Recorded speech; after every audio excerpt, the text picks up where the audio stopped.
आपल्या शहरातील प्रत्येक घडामोडी लेटेस्ट अपडेट पाहण्यासाठी आपल्या पब्लिक मीडिया चॅनलला लाईक, शेअर, सबस्क्राईब आणि फॉलो करायला विसरू नका. कुळगाव बदलापूर नगर परिषदेच्या आरोग्य सभापतींचा आणि उपनगराध्यक्षांचा हा प्रभाग.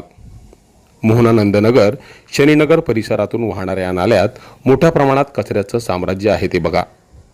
हा कचरा इथल्या स्थानिकांनी किंवा दुकानदारांनी टाकला असेल, मात्र तो टाकत असताना आरोग्य विभागाकडून कधी त्यांना बंदी केली गेली आहे का, त्यांच्यावर दंडात्मक कारवाई केली का, असा देखील सवाल उपस्थित होतो. शिवाय हा कचरा दररोज उचलला जात नसल्यानं नाल्याचा काही भाग या कचऱ्यानं व्यापलेला आहे. स्वतः आरोग्य सभापती किंवा उपनगराध्यक्षांना इथून फेरफटका मारत असताना हा कचरा दिसला नसेल का? कारण स्वतः आरोग्य सभापती किरण भोईर आणि उपनगराध्यक्ष प्रियंका दामले यांचा हा प्रभाग आहे.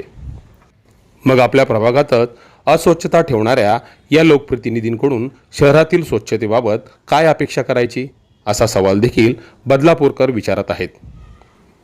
सगळ्यात गंभीर बाब म्हणजे आम्ही या बातमीचं वृत्तांकन करत होतो तेव्हा अनेकांनी आम्हाला हा नाल्यात असलेला कचऱ्याचा व्हिडिओ करताना पाहिलं. मात्र तासाभरात याच ठिकाणाहून पुन्हा जात असताना या ठिकाणी धुराचे लोट पाहायला मिळाले. समोर जाऊन पाहिलं तर काही तासाभरापूर्वी जो कचरा कॅमेऱ्यामध्ये कैद झाला होता त्याला अज्ञातांनी आग लावली होती. तसं पाहता आरोग्य सभापती आणि उपनगराध्यक्षांचा किंवा पालिकेच्या आरोग्य विभागाचा यात काहीच दोष नाही.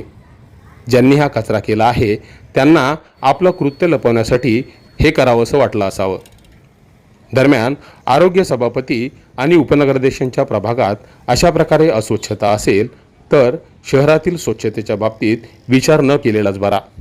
दरम्यान आता तरी पालिकेचा आरोग्य विभाग, पालिकेचे आरोग्य सभापती किंवा उपनगराध्यक्ष निदान कचऱ्याला आग लावून प्रदूषण करणाऱ्यांवर कारवाई करतील अशी अपेक्षा करूया. Public media, bureau report.